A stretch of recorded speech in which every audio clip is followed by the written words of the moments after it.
Imagine you need a pair of boots for work. You have $50 in your pocket. You see a high-quality pair for $50 that will last you 10 years, and a cheap, flimsy pair for $10 that will last you 6 months. You'd buy the $50 pair, right? But there's a catch. You don't have $50 today, you only have 10. So, you buy the cheap ones. 6 months later, they've fallen apart, and you spend another $10.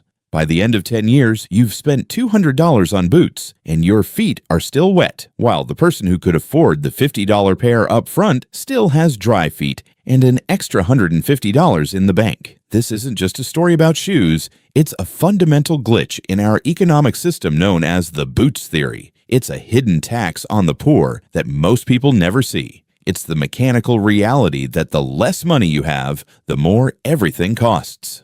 We often judge people for making bad financial decisions, like buying small individual packs of food or paying high interest on a payday loan. But through the lens of behavioral economics, we see these aren't choices. They are survival tactics in a system designed to extract wealth from those at the bottom. The mechanics of this trap are built into the very infrastructure of our lives. Consider the bulk buy bonus. A wealthy family can spend $40 on a massive pack of toilet paper that lasts 3 months, bringing the cost per roll down to pennies. A family living paycheck to paycheck can only afford the 2-roll pack for $4. Over a year, the poorer family pays triple for the exact same necessity. It's a systemic penalty for lacking liquidity, the ability to trade current cash for future savings.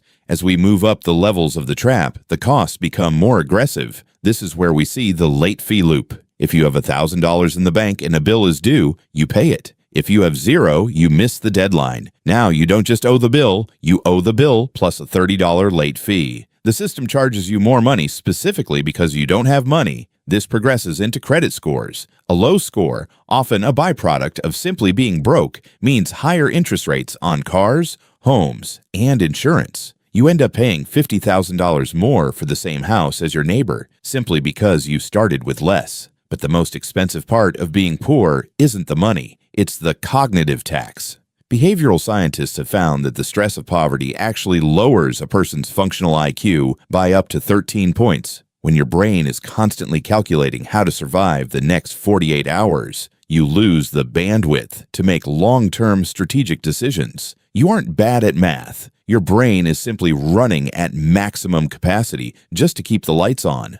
On a macro level, this creates a stagnant economy. When a significant portion of the population is trapped in a cycle of overpaying for basics, they cannot invest in education, start businesses, or participate in the markets that drive growth. The boots theory ensures that capital stays concentrated at the top, while the bottom is forced to spend every cent just to maintain a broken status quo. It's an efficiency leak that costs society billions in lost potential. The final shift is moving from a culture of blame to a culture of mechanics. True financial mastery in this context isn't just about grinding harder, it's about recognizing the systemic hurdles and demanding better choice architecture. We must stop viewing poverty as a character flaw and start seeing it as a technical bug in the economic code. Your value isn't determined by the quality of your boots, but by your ability to see the system for what it is, and your determination to help change the rules of the game for everyone.